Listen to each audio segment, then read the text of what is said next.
E aí, gente, da Nem Science aqui. No episódio de hoje, vou falar sobre um tema que eu tava pensando já há um tempo pra fazer. Eu já falei mais ou menos no episódio de psicohistória. E é um tema que tá recorrente aqui no canal também. Nos episódios recentes. Que no caso aqui é mineração espacial ou planetária, né? Obviamente, esse tema ele é extremamente complexo. Normalmente você vê isso mais em ficção científica. Quando a gente pensa na mineração atual, né? A gente pensa em commodities, né? Quais são os commodities mais valiosos atualmente? É gás natural, petróleo, que é o crude oil, né? Dá $82 por barril. O gás natural também é um que normalmente a Rússia é o principal produtor, né? Porque você tem que ter reservas de tanto petróleo ou gás natural para você conseguir uma vantagem competitiva entre outros, né? Você meio que não pode ter mais do que os outros de forma artificial, né? Não é como você simplesmente criasse do zero petróleo. Você tem que ter reserva. Sem ela não tem como você produzir o suficiente para ter uma vantagem competitiva, né? E obviamente o tamanho do seu país e locais estratégicos que tem essa questão, como a Venezuela, Kuwait, Arábia Saudita, a própria Rússia, o Canadá. Eles são os principais produtores porque tem mais quantidade de petróleo ali, né? E a questão é que o nível de petróleo atual ele não se compara com a quantidade de petróleo disponível, estimado, né? Porque essas estimativas podem estar abaixo do que é natural. E tem razões para aqui é totalmente teórico e entre aspas especulativo, mas tem evidências dessa questão de que os recursos da Terra são renováveis em vez de tão limitados como as pessoas pensam, né? Que é o ponto que eu vou falar já já. Mas a questão é que aparentemente os recursos naturais da Terra são escassos. Então tem uma quantidade de ouro X, teoricamente, que não se renova temporalmente, né? Teoricamente, né? Essa é a opinião geral da geologia atual. Então, vendo esse ponto, é estimado, vou te deixar na descrição um site relacionado a essa estimativa, que tem 1,65 trilhões de barris de petróleo no mundo, e que com a taxa de consumo atual, as estimativas teóricas, né, é que em 47 anos vai acabar essas reservas, ou no mínimo diminuir o suficiente para afetar o consumo. Então você vai ter uma escassez de petróleo que vai gerar um aumento no preço do petróleo, que é extremamente importante para diversas atividades econômicas, essencialmente transporte, principalmente. E isso ia gerar um problema. Hoje, qualquer país que produz petróleo e sabe utilizar ele bem é rico. A Venezuela é um problema à parte, porque eles não sabem administrar, né? Tem muito socialismo ali, não é bom pra administração de algo como isso, né? Que deveria ser uma administração tanto pública quanto privada pra gerir essa questão, mais privada na minha opinião. Então, o ponto é que é uma das commodities mais importantes atualmente. Eu creio que ela é mais importante que o ouro, de certa forma. Porque, beleza, o ouro é uma forma de riqueza e tal, mas não é como gás natural e petróleo, que é uma coisa que é recorrente e é utilizada pelas pessoas ativamente, né? O ouro é utilizado em alguns contextos, né? Mas ele é mais um meio de troca, né? Por isso que ele tem tanto valor, mas eu creio que a commodity mais importante atualmente é o petróleo. E é o que mais... Tipo, a mudança no preço do petróleo afeta tudo. Afeta todo o sistema de transporte, que afeta diversos tipos de empresas e de formas de locomoção, né? Porque você tem preços muito grandes. Com a guerra da Ucrânia, por exemplo, teve uma época que aumentou muito o preço do petróleo por razões geopolíticas, né? Então, é uma coisa que afeta muito, né? O gás natural também.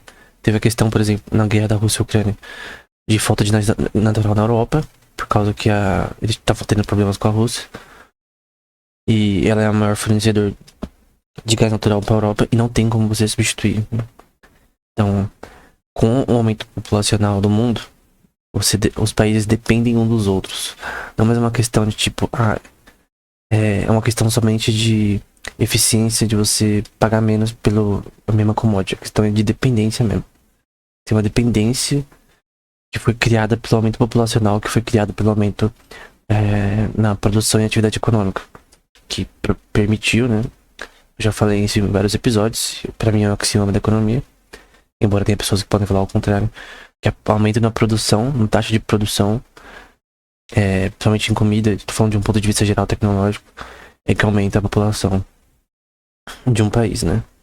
Então se você tinha, por exemplo, há 1000 anos atrás, uma economia que tinha uma cidade, vamos supor, Constantinopla, que era uma cidade fechada, que fazia transações com outros lugares ali, mas assim, lugares bem próximos. Eram transações que não tinham transporte, tipo, não era navios, grandes navios cargueiros, coisa do tipo, que traziam diversos mantimentos para a população. Então, você tinha um limite de produção ali naquela área, naquela região, da área de cultivo possível ali perto, para alimentar Constantinopla. Então você tinha uma limitação no quanto de pessoas que poderiam alimentar. E isso, organicamente, sem as pessoas verem, é o que altera a capacidade populacional de uma região. O quanto ela pode produzir. Então, se no mundo pode produzir tantos hectares de comida em vários tipos de áreas pecuárias, coisa do tipo, isso vai afetar muito a população diretamente, né? Na minha opinião, um dos principais fatores com relação ao crescimento populacional é atualmente de 8 bilhões de pessoas, né? Graças a desenvolvimentos tecnológicos e atividades econômicas de importação, exportação e coisas do tipo, né? Embora, por várias razões, os níveis de taxa de natalidade tenham baixado recentemente.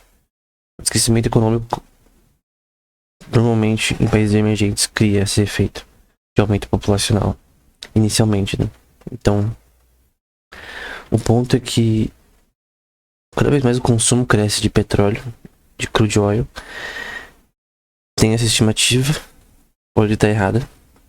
E eu vou falar teoricamente, né, o que eu acho.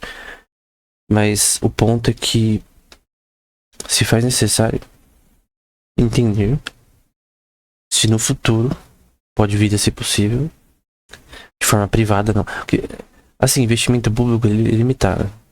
Eu acho que, por exemplo, a NASA é uma instituição interessante.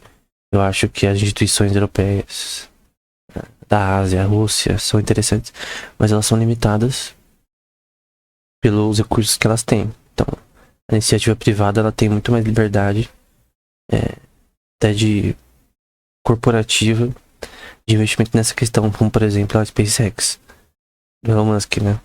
Então, a atividade privada ela tende a ser mais bem sucedida no longo prazo do que entidades públicas, né? Então, é uma questão de tempo até se não já é, né? Da SpaceX passar a NASA em questões absurdas, né? Que uma empresa privada, né? Mais liberdade, coisa do tipo. Mas é importante ainda assim. Mas parece que elas compram coisa da SpaceX também. Mas a questão é que o ponto é, será que existem formas de você pegar fora da Terra petróleo para você minerar, para você transportar de volta?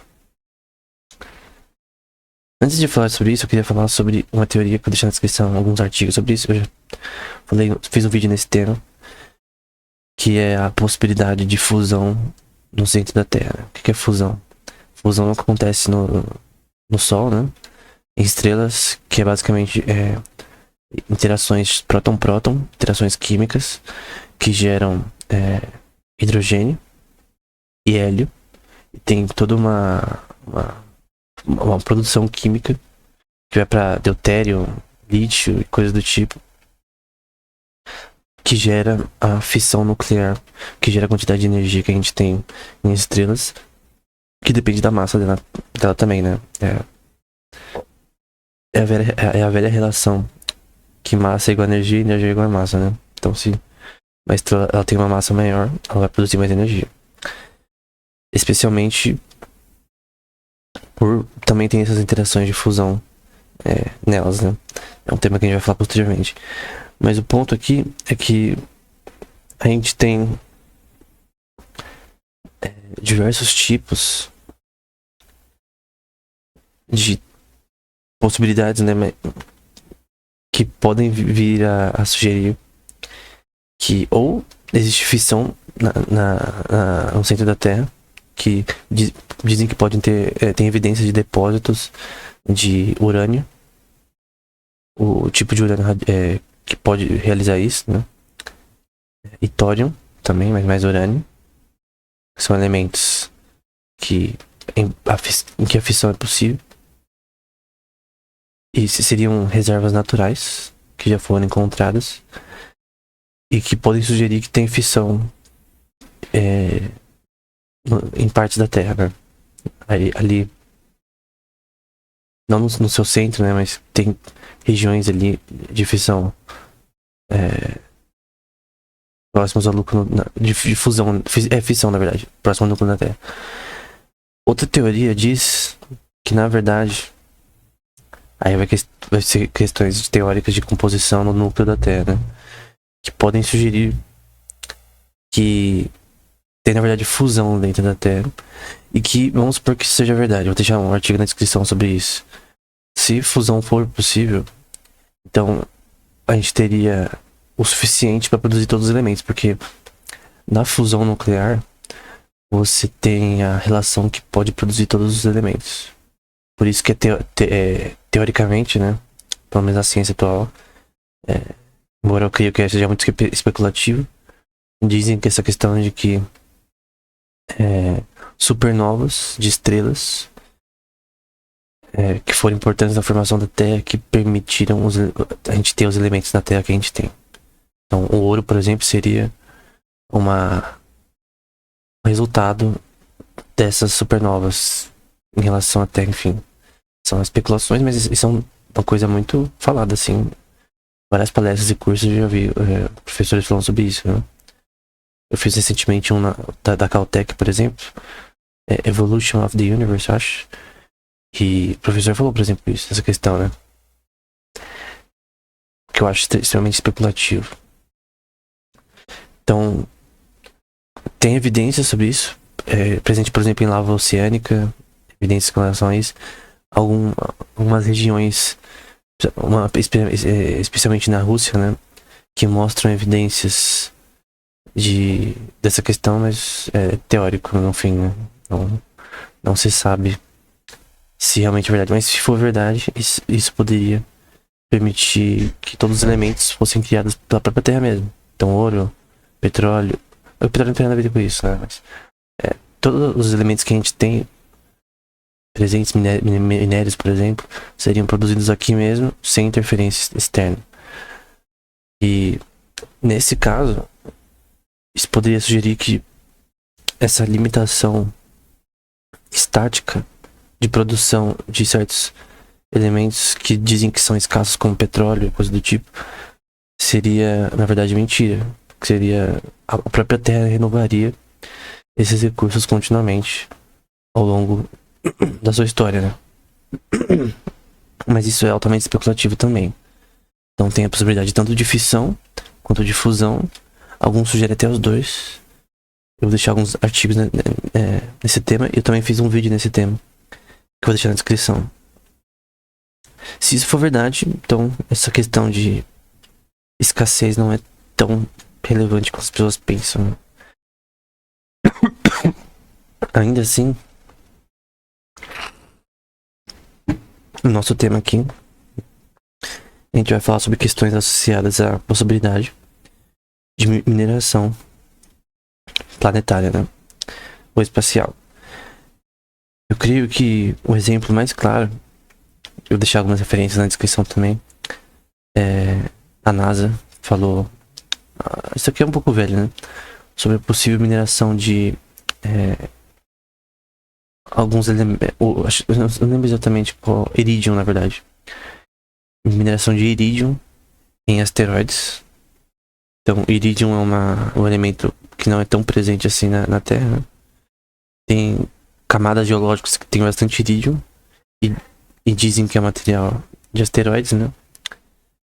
Tem a questão, por exemplo, que asteroides que colidem com Marte jogam peças rochosas para a Terra. E é nessa relação que dizem ter achado rochas de lá. Na Antártida, por exemplo, regiões desse tipo. Por exemplo, a gente não tem uma rocha que um robô pegou lá em Marte e trouxe. Os robôs que foram enviados para Marte, eles não voltam. E é uma coisa que eu não sabia até pouco tempo, né? Eles não voltam. Por uma razão que se chama Escape Velocity, que a gente vai falar já. Mas a questão é que existem esses meteoritos que têm irídio. E tem essa possibilidade de você ter uma sonda da NASA, por exemplo, que vai no asteroide, calcula a órbita dele, trajetória, e minera irídio e traz de volta, né? A questão é o custo-benefício disso, né? Porque uma coisa é você fazer isso com subsídio do governo por questões científicas, né? Outra coisa é você fazer isso por razões corporativas, que é a forma como isso realmente é realizado de uma forma mais brutal e grande, né? Então, se investidores verem que tem uma possibilidade de minerar com um ROI grande, né? Um Return of Investment. Então tem que ter um retorno de investimento desse recurso, né? Se os caras gastarem, por exemplo, 50 milhões para minerar, é mais que isso, né? Para minerar uma fração disso, né? Sei lá, 500 mil dólares. Não é um retorno muito bom, né? Porque você basicamente tá perdendo dinheiro. Você gastou todo esse dinheiro para não ter um retorno. Então tem essa questão de se há retorno, né? A tecnologia atual, se há um retorno desse investimento real. Então, poderia ter outros tipos de corpos, de minérios ali, nesse tipo de asteroide. Normalmente o iridium é o mais cotado, né? E a questão é quanto, né? Será que o retorno de investimento valeria a pena? Ou é só uma exploração de subsídio pago pelo governo, a NASA, né? Além da exploração de asteroides, tem a questão de exploração para minerar mesmo. Por exemplo, Marte. Tem algumas, assim, já disseram dessa questão de que pode ter gás natural e petróleo no solo. E aí você tem que, além de recursos de sonda, você tem que ter uma coisa que perfure e veja o que tem mesmo, de verdade, né? Que analise a questão do solo de uma forma mais prática, né? Porque teoria é uma coisa, prática é outra. Mas a questão é que tem possibilidade de ter recursos naturais ali mesmo, para serem minerados. Mas vamos supor que tem bastante petróleo, vamos supor. Porque dizem que na história de Marte teve uma época em que poderia ter essa questão, né? Porque o núcleo dele parou, tem várias questões que poderiam não gerar uma quantidade interessante de metano e coisa do tipo. Vamos supor que tenha. Vamos supor que se retira bastante. O suficiente para fazer bastante dinheiro e pagar seu ROI, né? Seu retorno de investimento de mineração. Vamos supor que diversas empresas elas investiram nessa mineração. Lugar que não falta ali. Perfuraram roboticamente e coletaram. O problema agora é trazer isso. Como eu disse anteriormente, nenhum robô voltou de Marte pra cá. Eles ficam lá. Por quê? E com placas de captura solar, né? Solar panels, né? Painéis solares para ter uma bateria constante. A questão é que eles não conseguem voltar para uma coisa chamada Escape Velocity. Para você mandar um foguete para fora da Terra, você precisa de uma força necessária o suficiente para vencer a gravidade dela, para você não ficar em órbita. Só que para isso você precisa de uma grande quantidade de combustível e aquela parte no seu nome, da cauda do foguete, né? Grande o suficiente para comportar toda essa força massiva para conseguir colocar esse objeto fora da órbita do planeta, né? No caso do de Marte é menor do que da Terra. A de Júpiter é muito maior, de forma gigantescamente maior. E obviamente, você colocar uma coisa lá dentro já seria destruído por várias razões, mas tirar é pior ainda. Então, é muito difícil você tirar algo de lá, a não ser que você construísse lá. Que é uma questão de engenharia e transporte, de logística, praticamente impossível de você construir algo ali com tecnologia atual, né? Mas você pode teorizar robôs, coisas do tipo, não tem como, essa é a verdade. No momento, né? Então, o que você envia pra lá, fica lá. Tipo, é fácil você pôr as coisas lá, tirar é difícil. Pra voltar, né? Por essa questão que você precisa de uma força de trabalho suficiente pra sair da atmosfera. Da troposfera, enfim. Então, um ponto é que, logicamente, qualquer conclusão econômica aqui de investimento é que minerar coisas lá, mesmo que tenha, é inútil. Você não pode trazer de volta, você não ganha seu retorno de investimento. Então você já risca, no momento, né? Marte de lá. O que você poderia fazer é conseguir enviar a parte do foguete que seria a parte necessária para fazer essa transição, né? Enviar para lá, mas enfim. Tem várias questões que tornam isso complexo. Né? Tem a questão de mineração, né? Nas luas de Júpiter, como Titan, não Titan de Saturno, as luas de Saturno como Titan, as luas de Júpiter, tem a Europa, Ganímede.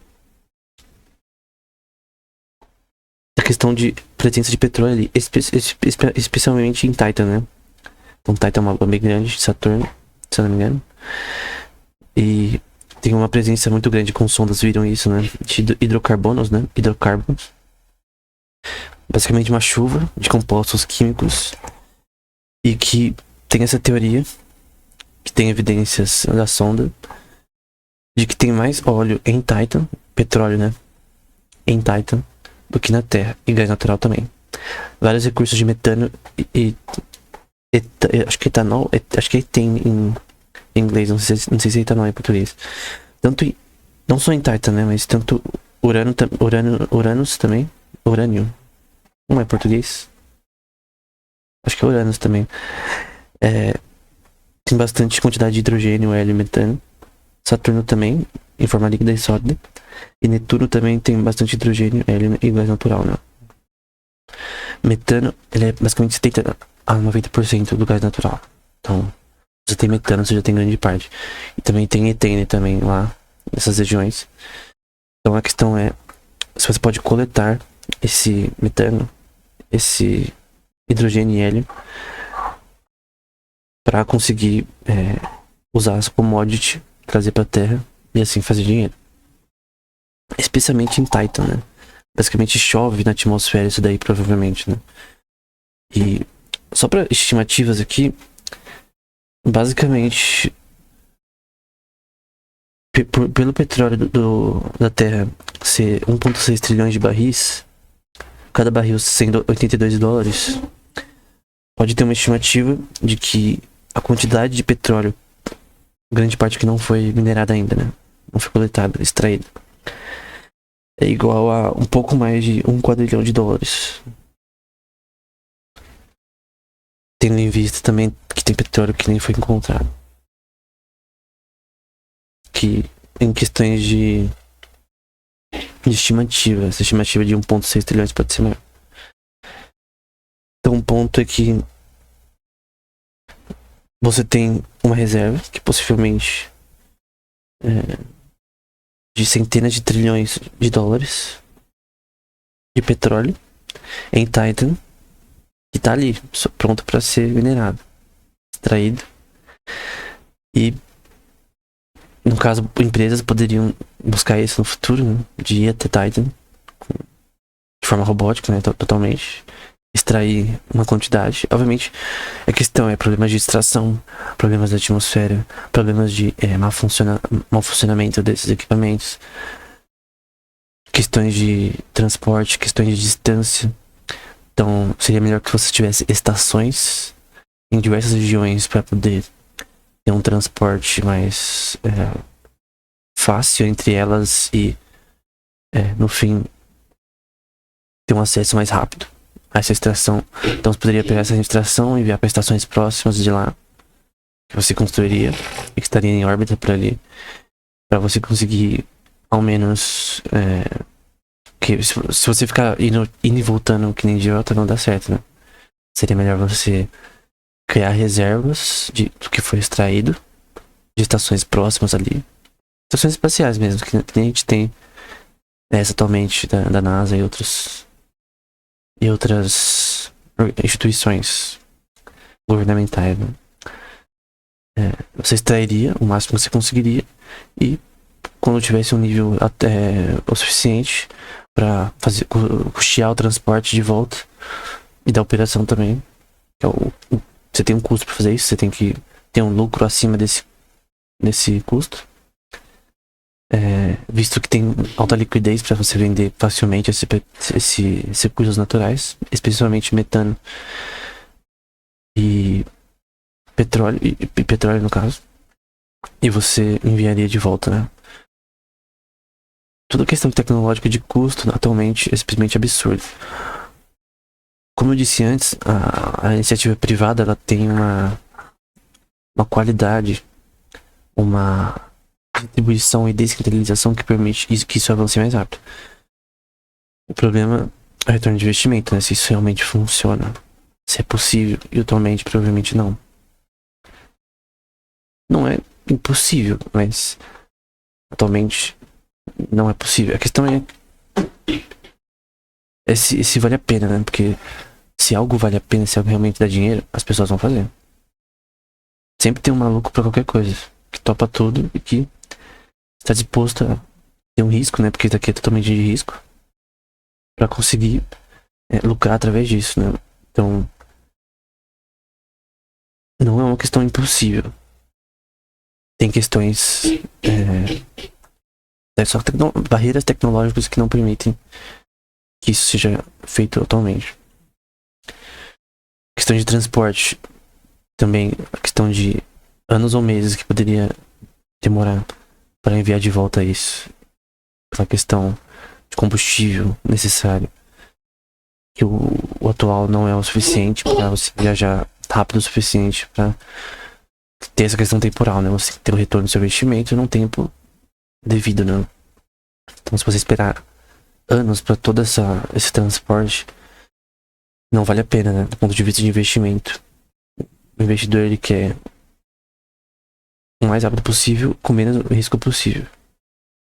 Então, você investe um dinheiro numa operação, você sabe que ela dura anos, mas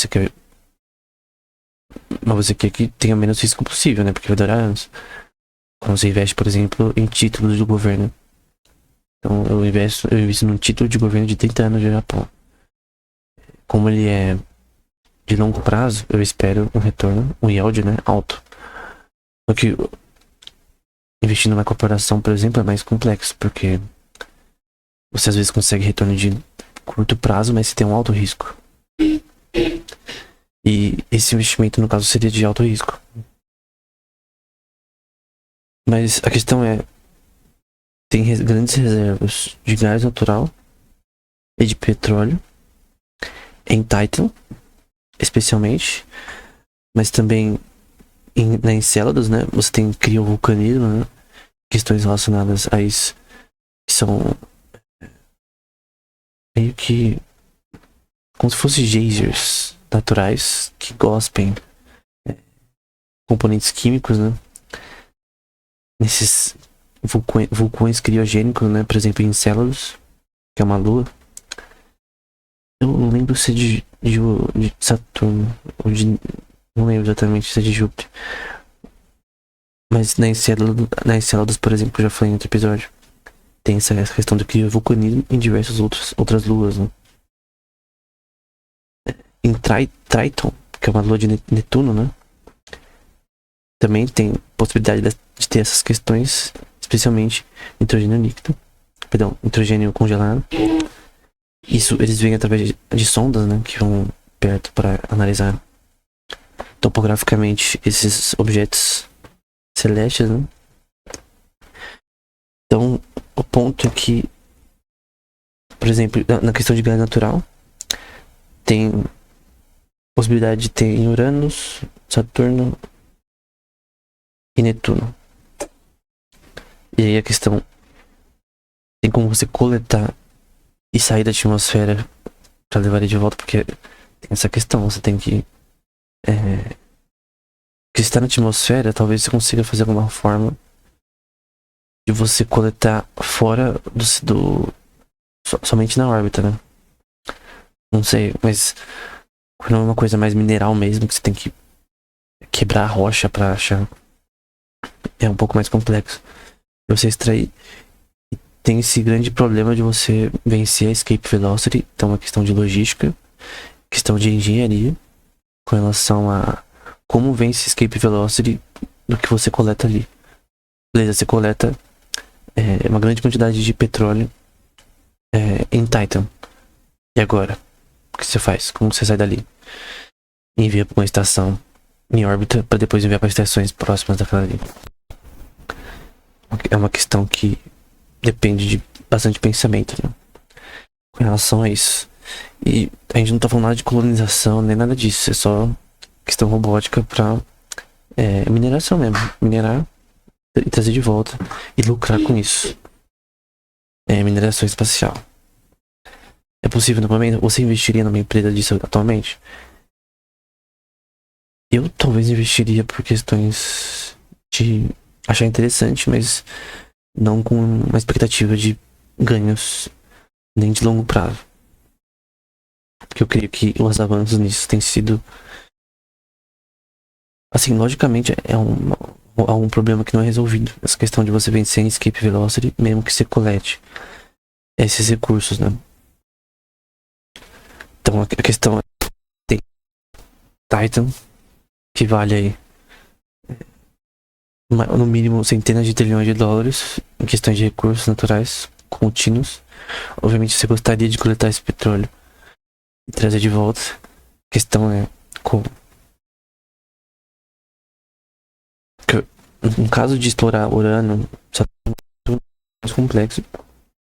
E você vem sem o skip velocity, né? Na questão das luas, é possível. Principalmente no caso a gente tá falando de Titan, que tem. Ela é relativamente grande. Mas no geral é possível você tirar coisas dali e voltar. O ponto é qual é a logística e engenharia necessária para fazer isso.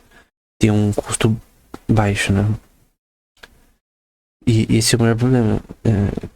Questão de tempo também. Tempo é muito importante em questão de investimento. Distância. Então você vencer essa questão temporal.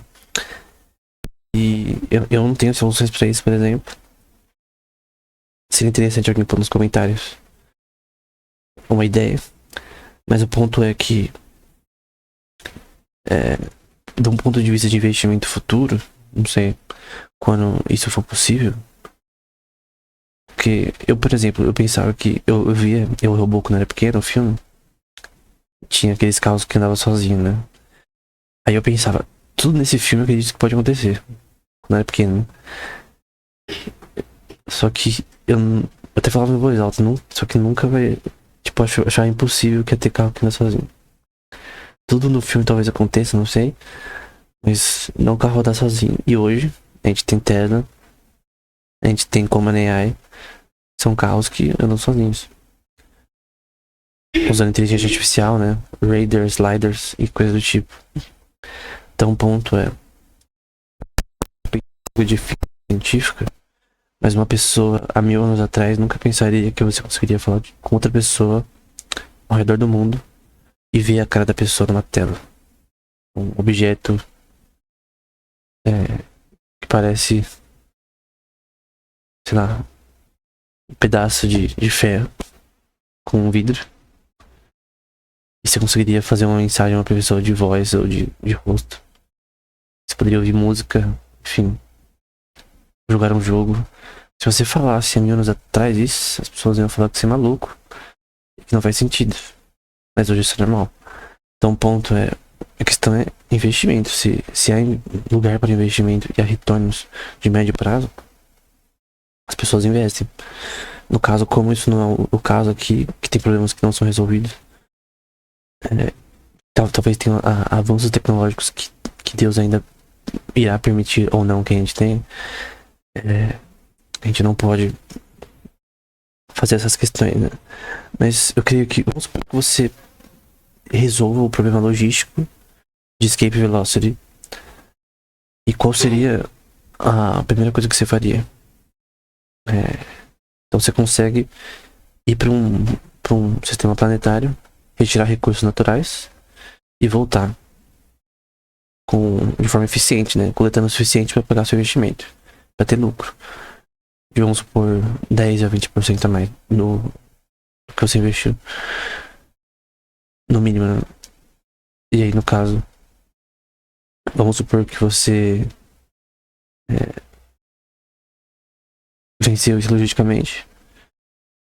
Vamos supor que você mandou uma sonda, sei lá, um equipamento, coletou possíveis reservas de gás natural em Marte, trouxe de volta, pagando o ROI corretamente, teve o retorno do seu investimento. E agora? Qual que seria o próximo passo? Vamos supor que isso foi possível. Vamos ignorar que tem vários problemas que podem fazer isso ser impossível. Qual o próximo passo? O próximo passo é fazer uma estação ali. Apenas robótica, obviamente por várias razões. E quem sabe no futuro enviar pessoas para cuidar de problemas que tem ali. Curto prazo. Tem essa questão de você primeiro enviar suprimentos para depois você enviar pessoas, mas a questão é que você teria países e grupos corporativos que iriam buscar seções dali para ter como sua, né? Então, na teoria de trabalho de John Locke, trabalho não, de propriedade, John Locke, né? No seu segundo livro sobre governo, né? Segundo tratado sobre governo, ele faz essa questão de que para você ter uma propriedade numa terra não habitada, né? Que a gente chama de selva de Hobbes, né? Ou Hobbesian Jungle, que é um lugar cada um por si, inicialmente. Você vai ter uma questão de você tem que misturar o seu trabalho com a terra. Então, se você, por exemplo, na vida real aqui nas partes das colonizações, você tem uma região não habitada. Você fez uma casa, construiu um cercado, começou a plantar batata, cenoura, começou a ter gado, aquela é a sua propriedade. Ninguém tem direito sobre aquela propriedade porque ela é sua. E não tinha ninguém ali antes de você. E se você tiver tempo suficiente, você vai ser quem vai criar o governo inicial ali. Se você tiver filho o suficiente, né? Vai fazendo filho e cria um governo assim. Então, seguindo a teoria de Locke de propriedade, você teria essa questão de que as corporações ou governos que tivessem estações numa região, que ali fosse um campo que tivesse ali permanentemente os seus recursos, né? Em nome de obviamente não tem esse direito. Basicamente seria deles, território deles. Eles poderiam fazer asserções desse território e marcar como deles, pra todo mundo saber, topologicamente, na região onde eles coletam minérios e coisas do tipo. Esquece a agricultura e essas questões porque é impossível no momento. Já falei em outro episódio. Tem outra teoria que é a descrita em Anarchy State Utopia, né? Eu esqueci o nome do autor. Que é basicamente uma visão contrária de Locke, que na verdade não tem essa de que você precisa misturar o seu trabalho com a terra e coisas do tipo. Se chama Anarchy. Eu vou procurar aqui pra saber o nome. Anarchy State Utopia. O livro do Robert Nozick, né? Eu, sinceramente, não sei se que tá mais certo, né? Eu acho que a visão do Locke é melhor. Mas o ponto é que Nozick fala que essa visão de propriedade que você mistura o seu trabalho com a terra não é o suficiente para dizer que aquilo é a propriedade de alguém. Tem questões de competição por propriedade que são feitas através de guerras, que ao longo da história a gente tem essas questões de guerras territoriais. Babilônia sendo conquistada pelos Medo-Persas, Medo-Persas sendo conquistado por Grécia. Você tem destruição de povos totalmente, você tem geopoliticamente mudanças que são relacionadas a ou tipo, simplesmente um território dominando o outro, como Roma fazia, ou só simplesmente destruindo o povo dali e pegando aquele território para si, como Israel fazia, por exemplo. Então, você tem esse tipo de geopolítica que não ignora essas relações de Locke com relação à propriedade. Então você tem essa questão de que teve as mudanças geopolíticas, elas não são morais com relação à relação de propriedade, mas a questão é que, vamos supor que a visão de Locke é preservada nesse contexto, e aí cada corporação teria partes ali da região, daquela superfície, e conforme os seus recursos distribuídos naquela localidade, obviamente teriam umas partes que teriam mais gás natural, possivelmente mais petróleo, é uma teoria. E assim também em Enceladus, em Titan. Então vamos supor que corporações e governos conseguem coletar recursos de lá, pagando o seu investimento corretamente e tendo lucro. Então você teria uma luta por território ali. E obviamente para você fazer isso você tem que ter capital. Obviamente um mendigo não conseguiria investir capital nisso. Teria que ser... eu usei o exemplo de esdrúxulo, né? Mas a questão é que você precisa de somente pessoas com grande capacidade de capital para conseguir ter o máximo de território. As partes que são consideradas mais ricas em petróleo e em metano. Que, como eu disse, é 70 a 90% do gás natural, porque o gás natural é metano, etano, propano e dióxido de carbono e vapor de água, né? Falando nisso, a atmosfera de Vênus tem bastante dióxido de carbono, que poderia ser útil também coletar de lá. Então você tem vários recursos naturais no sistema solar que são interessantes para você coletar no longo prazo, né? Porque eu queria ser o máximo realista aqui. Não queria falar de coisas super complexas, tipo, alguém poderia dizer, a gente poderia usar um buraco de minhoca para ir para outra região, para Andrômeda e coletar recursos naturais muito mais abundantes de exoplanetas, por exemplo. Teve uma notícia que eu vi até um tempo atrás, usando técnicas de espectroscopia, coisa do tipo, né? Você consegue ver os elementos que um planeta é presente, né? Você consegue fazer relações de atmosfera de um planeta, de um exoplaneta, né? A anos-luz daqui, né? Que é impossível de viajar pra lá com a tecnologia atual. A questão de você coletar recursos deles, né? Porque eu não citei aqui que isso é impossível no momento e eu creio que mesmo daqui a 100 anos ia ser impossível, porque nada trafega mais rápido que a velocidade da luz, pelo menos é o conhecimento que a gente tem agora. Então como que faz pra você simplesmente ir de um ponto a outro? Teoricamente, essa questão também do buraco de minhoca não funcionaria. Tem questões de preservação do seu sistema robótico, sua onda, sei lá, seria mínimo. Então a questão é que não é nenhuma discussão por ser algo extremamente fora, totalmente fictício, né? Você só vê em filmes, séries. Então, sendo o mais realista possível, pensar apenas em coletar recursos no sistema solar, metano, etano, para fazer gás natural, né? Petróleo em Titan, possivelmente em Triton, Enceladus, Europa e Ganymede, mas principalmente em Titan, que chove hidrocarbono, né? Questões de coletar possivelmente, né? Metano, hidrogênio e hélio, que também são commodities que têm um grande valor no mercado. Em Urano, Saturno e Netuno. Talvez coletar dióxido de carbono em Vênus, enfim. Não sei, a questão é... Tem esses recursos naturais. Eles estão prontos para serem extraídos, né? A questão é como. E se realmente vale a pena. Então, essa é a visão mais realista, embora ela seja totalmente impossível no momento. Então, era isso. Até o próximo episódio.